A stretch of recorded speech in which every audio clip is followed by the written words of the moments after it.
আরজি করে রোগী রেফার, চিকিৎসকদের কর্মবিরতি, আর সেই কর্মবিরতিতে ব্যাহত চিকিৎসা পরিষেবা। মুমূর্ষু রোগীদের নিয়ে ফিরে যাচ্ছে রোগীর পরিবার, চিকিৎসা না পেয়ে ক্ষোভ রোগীর পরিবারের।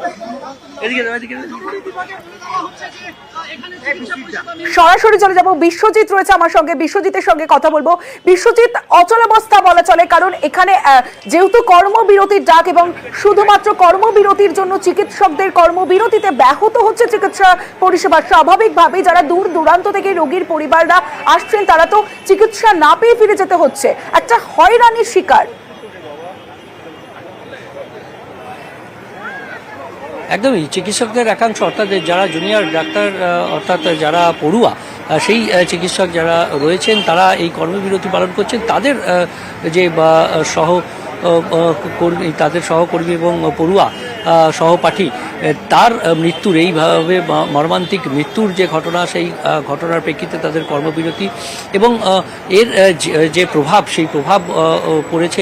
এমার্জেন্সি পরিষেবা যদিও খোলা রয়েছে, অন্যান্য বিভিন্ন বিভাগে পরিষেবা যথেষ্ট ব্যাহত হয়েছে এবং এমার্জেন্সি যে পরিষেবা সেখানেও যথেষ্ট ব্যাহত হয়েছে। আমরা দেখেছি বেশ কয়েকজন যারা মুমূর্ষু রোগী তারা এসেছেন চিকিৎসা করাতে এমার্জেন্সিতে এবং চিকিৎসা না পেয়ে তাদেরকে বলা হচ্ছে কাউকে মেডিকেল কলেজে চলে যেতে, কাউকে অন্য মেডিকেল কলেজে অর্থাৎ কোথাও পিজিতে অথবা কলকাতা মেডিকেল কলেজে কলেজ স্ট্রিটে চলে যাওয়ার পরামর্শ দেওয়া হয়েছে। অর্থাৎ বিভিন্ন হাসপাতালে রেফার করে দেওয়া হচ্ছে এই আরজি কর হাসপাতালের এই অচল অবস্থাকে ঘিরে। কাজেই পরিবার, যারা রোগীর আত্মীয় পরিবার, তারা যথেষ্ট অসুবিধায় পড়েছেন এবং মুমূর্ষু হিসেবে যারা এমার্জেন্সিতে যথেষ্ট যে ঝুঁকিপূর্ণ যে অবস্থা, সেই অবস্থায় তাদেরকে সেখান থেকে নিয়ে চলে যেতে হয়েছে এবং রাস্তায় কি হবে সেটাও জানেন না।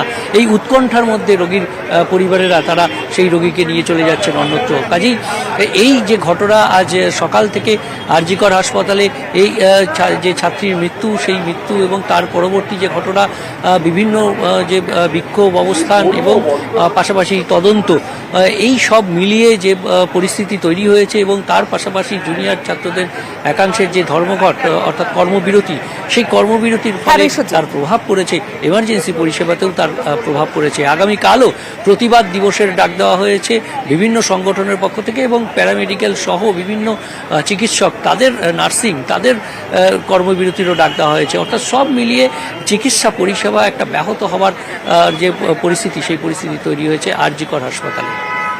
বেশ বিশ্বজিৎ।